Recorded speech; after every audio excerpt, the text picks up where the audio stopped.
Assalamualaikum warahmatullahi wabarakatuh. Pada video ajar fisika 2 kali ini, kita akan membahas mengenai konsep dasar gelombang elektromagnetik berkaitan dengan spektrum gelombang elektromagnetik. Materi ini akan terbagi menjadi 2 sesi atau 2 video, dan ini merupakan video pertama. Mari kita mulai. Kita masuk pertama definisi spektrum gelombang elektromagnetik. Nah, spektrum gelombang elektromagnetik adalah rentang berbagai jenis gelombang elektromagnetik yang disusun berdasarkan panjang gelombang, frekuensi, dan energinya. Artinya, gelombang elektromagnetik itu tidak hanya satu jenis. Ada gelombang radio, gelombang mikro, inframerah, cahaya tampak, ultraviolet, sinar X, sinar gamma. Semuanya termasuk gelombang elektromagnetik. Tetapi masing-masing memiliki karakteristik berbeda. Sekarang coba kita perhatikan gambar yang ada di slide pada sebelah kanan. Pada gambar tersebut, spektrum elektromagnetik disusun dari kiri ke kanan. Di sebelah kiri tampak gelombang radio, kemudian microwave, inframerah, cahaya tampak, ultraviolet, sinar X, dan yang paling kanan adalah sinar gamma. Apa makna urutan ini? Dari kiri ke kanan, kita lihat bahwa panjang gelombang semakin pendek. Kita bisa melihat bentuk gelombangnya. Di bagian kiri, gelombangnya lebih renggang. Sementara di bagian kanan, gelombangnya semakin rapat. Gelombang yang renggang berarti panjang gelombangnya besar. Gelombang yang rapat, gelombang yang rapat berarti panjang gelombangnya kecil. Sebaliknya, frekuensi semakin meningkat dari kiri ke kanan. Frekuensi adalah banyaknya gelombang yang melewati suatu titik dalam 1 detik. Jika gelombangnya rapat, berarti dalam 1 detik lebih banyak gelombang yang lewat, maka frekuensinya lebih tinggi. Selain itu, energi gelombang juga meningkat dari kiri ke kanan. Semakin tinggi frekuensi suatu gelombang, semakin besar energinya. Karena itu, sinar gamma memiliki energi paling besar, sedangkan gelombang radio memiliki energi yang paling rendah. Hubungan antara panjang gelombang dan frekuensi dapat dituliskan dengan persamaan C sama dengan alfa kali frekuensi. Di sini C adalah cepat lambat cahaya, alfa adalah panjang gelombang, dan F adalah frekuensi. Persamaan ini menunjukkan bahwa panjang gelombang dan frekuensi berbanding terbalik. Jika panjang gelombang besar, frekuensinya kecil. Jika panjang gelombang kecil, frekuensinya besar. Kemudian hubungan frekuensi dan energi dapat juga ditulis dengan persamaan E sama dengan F kali H.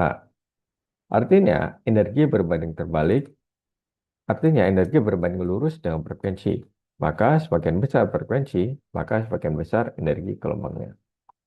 Nah, konsep ini sangat penting untuk memahami mengapa gelombang radio dapat digunakan untuk komunikasi, mengapa inframerah dapat dikaitkan dengan panas, mengapa cahaya tampak bisa dilihat oleh mata manusia, dan mengapa sinar X serta sinar gamma harus digunakan secara berhati-hati. Perhatikan juga bahwa cahaya tampaknya sebagian kecil dari seluruh spektrum elektromagnetik. Jadi apa yang dilihat oleh mata manusia sebenarnya hanya bagian yang sangat kecil.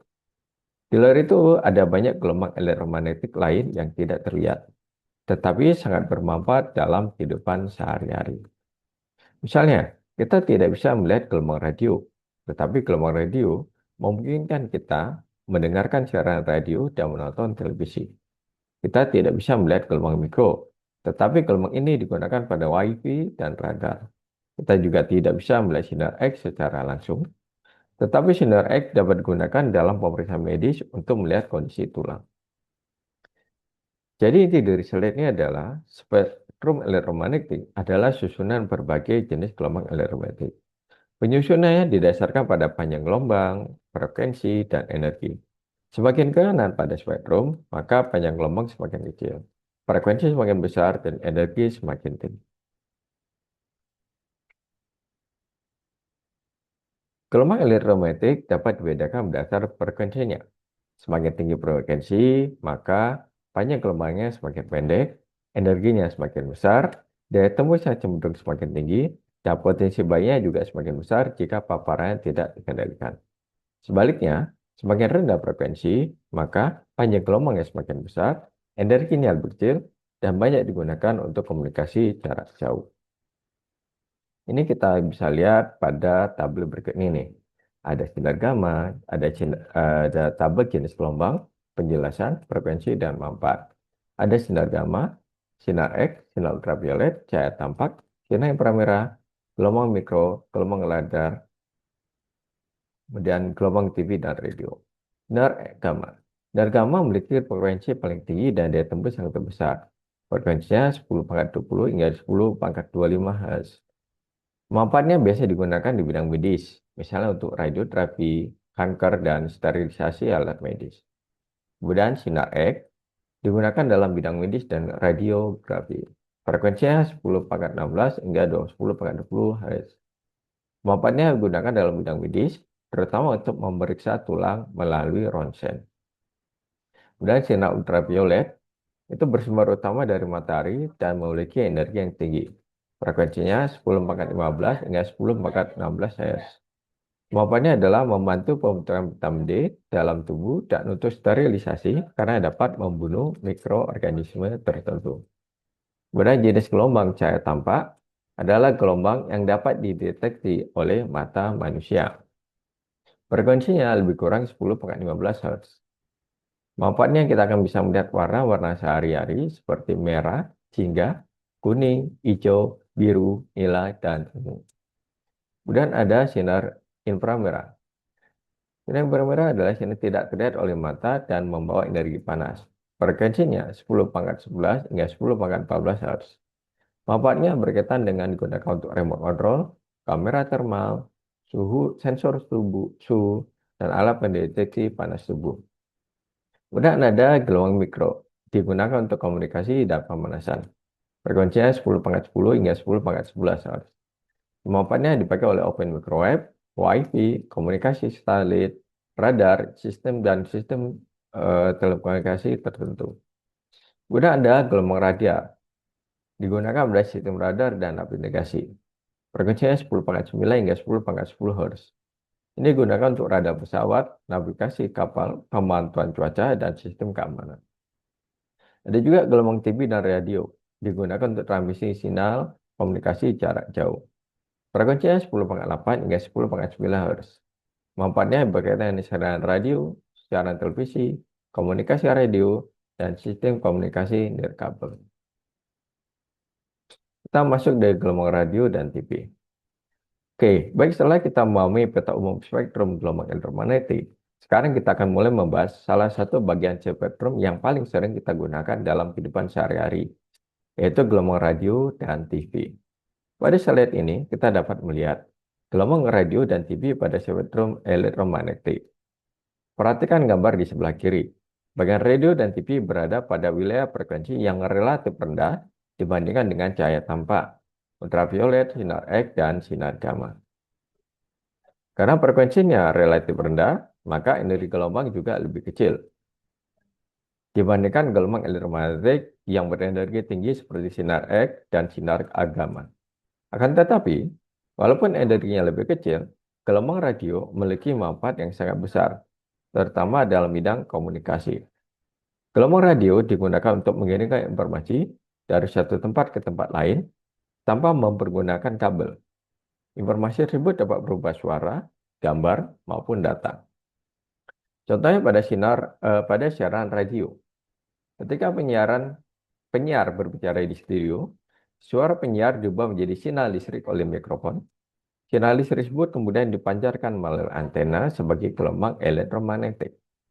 Gelombang ini merambat melalui udara, kemudian diterima oleh antena pada pesawat radio. Setelah diterima, sinyal tersebut kemudian diubah kembali menjadi suara yang dapat kita dengar. Prinsip yang sama juga berlaku pada televisi. Bedanya, televisi tidak hanya mengirimkan suara, tetapi juga gambar. Jadi, gelombang TV membawa informasi, audio, dan juga visual.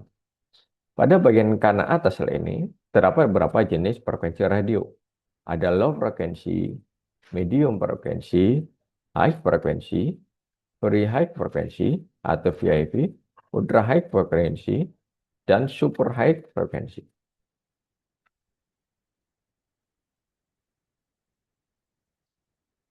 Kita lihat yang berada pada rentang 300 low frekuensi berada pada frekuensi 30 hingga 300 kHz. Medium frekuensi berada pada 300 kHz hingga 3 MHz. High frekuensi berada dari 3 hingga 30 MHz. Super high frekuensi antara 30 hingga 300 MHz. Ultra high frekuensi antara 300 MHz hingga 3 GHz. Dan super high frekuensi lebih dari 3 GHz. Pengetahuan ini menunjukkan bahwa gelombang radio memiliki rentang frekuensi yang sangat luas. Setiap rentang frekuensi memiliki karakteristik dan kegunaan yang berbeda. Misalnya radio AM banyak menggunakan rentang medium frekuensi. Radio FM banyak menggunakan rentang very high frekuensi. Televisi banyak menggunakan VHF dan UHF. Sementara telepon genggam dan komunikasi modern banyak menggunakan frekuensi yang lebih tinggi. Sekarang kita lihat bagian kegunaan pada slide. Gelombang radio dan TV digunakan untuk radiofon atau telepon tanpa kabel, telepon genggam, serta pesawat radio dan televisi. Pada radiofon atau telepon tanpa genggam, gelombang elektromagnetik digunakan untuk mengirimkan suara tanpa perlu kabel listrik. Pada telepon genggam, gelombang elektromagnetik digunakan untuk mengirim suara, pesan, dan data. Ketika kita menelepon, mengirim pesan, atau mengakses internet melalui ponsel, sebenarnya kita sedang memanfaatkan gelombang elektromagnetik. Pada pesawat radio dan televisi, gelombang elektromagnetik digunakan untuk menerima siaran dari pemancar. Radio menerima informasi berupa suara, sedangkan televisi menerima informasi berupa suara dan gambar. Ada satu hal yang penting yang perlu kita pahami. Gelombang radio bukanlah suara itu sendiri. Ingat ya, gelombang radio bukanlah suara itu sendiri. Gelombang radio adalah pembawa informasi. Suara, gambar, atau data diubah terlebih dahulu menjadi sinyal. Kemudian sinyal tersebut ditumpahkan pada gelombang pembawa. Proses ini disebut dengan modulasi. Dalam radio AM yang diubah adalah amplitudo gelombangnya. Dalam radio FM yang diubah adalah frekuensi gelombangnya. Oleh karena itu, AM disebut amplitudo modulation, sedangkan FM disebut frekuensi modulation. Jadi inti dari slide ini adalah gelombang radio dan TV merupakan bagian dari spektrum elektromagnetik yang sangat penting dalam sistem komunikasi. Gelombang ini memungkinkan informasi dikirimkan tanpa kabel, baik dalam bentuk suara, gambar, maupun data. Baik, kita masuk slide berikutnya. Setelah sebelumnya kita membahas gelombang radio dan TV sebagai contoh, contoh gelombang elektromagnetik untuk komunikasi, sekarang kita masuk untuk ke aplikasi lain dari gelombang elektromagnetik, yaitu radar. Radar merupakan singkat dari Radio Detection and Ranging. Artinya radar adalah teknologi yang menggunakan gelombang elektromagnetik untuk mendeteksi keberadaan suatu objek dan menentukan jaraknya. Pada slide ini, kita dapat melihat gambar antena radar di sebelah kiri. Antena seperti ini digunakan untuk memancarkan gelombang elektromagnetik ke arah tertentu.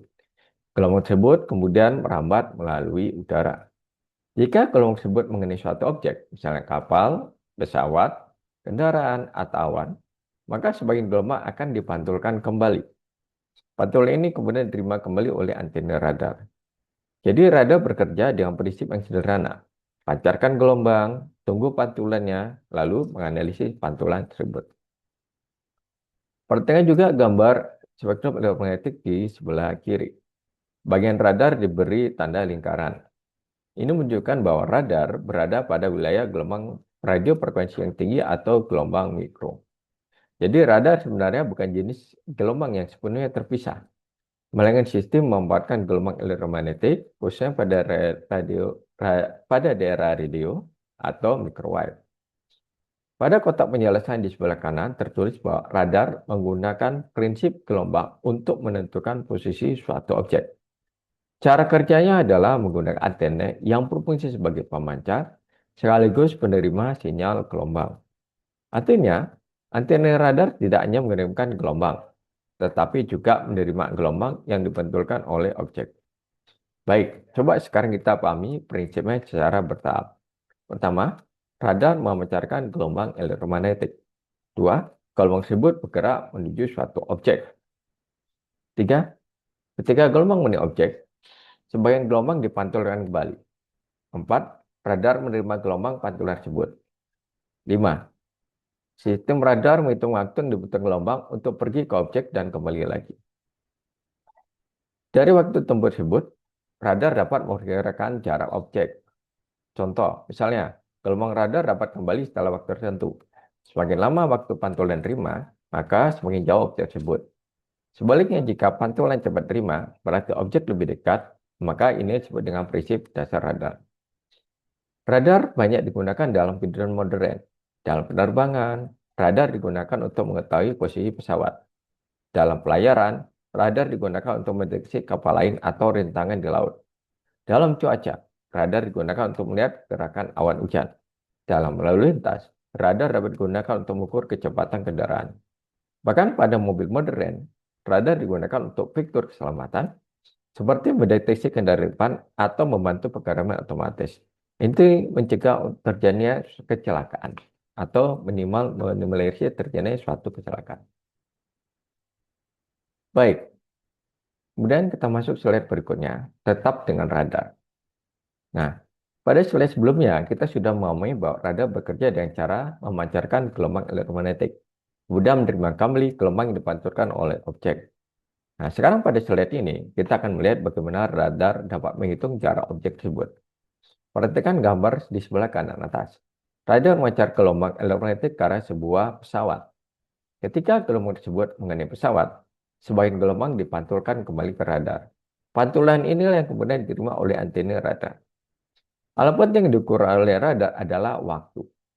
Radar mengukur berapa lama waktu yang dibutuhkan sejak gelombang dipancarkan sampai gelombang pantulannya diterima kembali. Waktu dilambangkan dengan delta T. Perlu diperhatikan bahwa delta T adalah waktu total perjalanan gelombang, yaitu dari radar ke objek, kemudian dari objek kembali lagi ke radar. Karena itu, rumus jarak pada radar dituliskan sebagai S sama dengan C kali delta T dibagi 2. S adalah jarak objek dari antena radar, C adalah cepat lambat gelombang elektromagnetik, yaitu sekitar 3 kali 10⁸ meter per sekon. Sedangkan delta T adalah selang waktu dari gelombang dipancarkan sampai diterimanya kembali. Nah, kenapa kalau ada pertanyaan, mengapa sih rumusnya harus dibagi 2? Karena berdasarkan tadi perjalanan tadi, gelombang radar menempuh perjalanan bolak-balik. Pertama, gelombang bergerak dari radar menuju objek. Kedua, gelombang dipantulkan dari objek kembali ke radar. Jadi jarak yang ditempuh gelombang sebenarnya adalah 2 kali jarak antara radar dan objek. Padahal yang kita ingin cari hanya jarak satu arah, yaitu jarak radar ke objek. Oleh sebab itu, hasil dari C delta T harus dibagi 2. Prinsip ini sebenarnya mirip dengan kemah. Ketika kita berdiri di dekat tebing, suara kita akan memantul kembali. Jika kita teriak, maka di sana akan kembali kita akan mendengar suara yang sama. Dan jika gema terdengar lama, berarti tebingnya jauh. Jika gema terdengar cepat, berarti tebingnya dekat. Bedanya, radar menggunakan gelombang elektromagnetik, bukan gelombang suara. Karena gelombang elektromagnetik bergerak jauh lebih cepat dibandingkan suara. Maka radar dapat mendeteksi objek yang jaraknya sangat jauh dalam waktu yang sangat singkat. Kemudian kita masuk berikutnya gelombang mikro. Nah, pada slide ini kita akan masih berada pada wilayah spektrum yang berdekatan, yaitu wilayah microwave atau gelombang mikro. Perhatikan gambar spektrum di sebelah kiri. Bagian yang dilingkari berada di sekitar microwave dan radar. Ya, kalau kita lihat ada microwave dan radar. Artinya radar dan gelombang mikro memiliki hubungan sangat dekat dalam spektrum elektromagnetik. Namun pada slide ini, contoh yang ditampilkan bukan lagi radar untuk mendeteksi objek, melainkan open microwave. Jadi fokus pada slide ini adalah salah satu pemanfaatan gelombang mikro dalam kehidupan sehari-hari, yaitu untuk memanaskan makanan. Pada bagian kanan slide tertulis bahwa kegunaan gelombang ini adalah untuk memanaskan makanan dengan cepat tanpa menggunakan api. Nah, Bagaimana mungkin makanan bisa panas tanpa hati? Nah, ini merupakan cara kerja prinsip dari open microwave. Open microwave bekerja dengan memancarkan gelombang mikro ke dalam makanan. Gelombang mikro ini kemudian diserap oleh molekul-molekul di dalam makanan, terutama molekul air. Molekul air memiliki sifat khusus, yaitu bersifat polar. Artinya, molekul air memiliki bagian lebih positif dan bagian yang lebih negatif. Ketika gelombang mikro masuk ke dalam makanan, medan listrik dari gelombang mikro berubah-ubah sangat cepat. Akibatnya, molekul air ikut bergerak, berputar, dan bergetar mengikuti perubahan medan tersebut. Gerakan makro yang sangat cepat ini, gerakan molekul yang cepat ini menyebabkan energi internal makanan meningkat. Peningkatan energi inilah yang kita rasakan sebagai panas. Jadi makanan menjadi panas bukan karena terkena api, tetapi karena molekul air di dalam makanan bergerak lebih cepat akibat pengaruh gelombang mikro. Secara sederhana, prosesnya dapat kita pahami seperti ini. Gelombang mikro masuk ke makanan, kemudian diserap oleh molekul air. Molekul air bergerak atau bergetar lebih cepat, lalu energi panas terbentuk, sehingga makanan menjadi hangat atau matang. Nah, inilah perbedaan utama antara pemanasan dengan kompor dan pemanasan dengan microwave. Pada kompor, panas berasal dari luar. Api memanaskan panci, kemudian panci memanaskan makanan. Panas berpindah dari bagian luar makanan menuju bagian dalam. Sementara pada microwave, gelombang elektromagnetik masuk ke makanan dan berinteraksi dengan molekul air di dalamnya. Karena itu, proses pemanasan dapat berlangsung lebih cepat. Namun, pemanasan microwave bisa tidak merata jika kandungan air di dalam makanan tidak merata. Itulah sebabnya beberapa open microwave memiliki piring yang berputar agar makanan mendapat pemanasan yang lebih merata.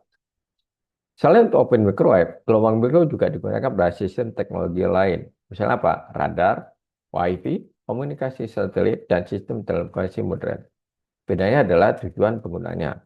Pada radar, gelombang mikro digunakan untuk mendeteksi objek melalui pantul gelombang. Pada gelombang microwave, gelombang mikro digunakan untuk memasukkan panas pada makanan. Demikian untuk video pertama berkaitan dengan materi kita kali ini. Selanjutnya, kita akan kembali jumpa untuk materi kita berikutnya. Terima kasih. Wassalamualaikum warahmatullahi wabarakatuh.